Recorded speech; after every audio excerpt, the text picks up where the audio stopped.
New this morning, the San Antonio AIDS Foundation has to put a hold on testing after a pause in funding. Yeah, the foundation says it'll last only this week, but it says their funding comes from the CDC and the Department of State Health Services.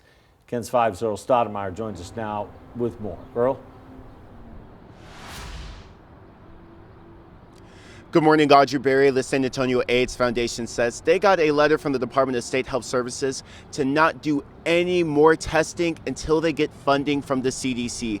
Now go ahead and look at your screen. Here's a look at the letter right now. And we reached out to the Department of State Health Services, and they said the existing funding they had expired at the end of the month and are waiting to hear from the CDC about those funds being renewed for another contract period. The Department of State Health Services added they don't know if and when those funds will be extended or renewed, but it does leave the AIDS Foundation worried.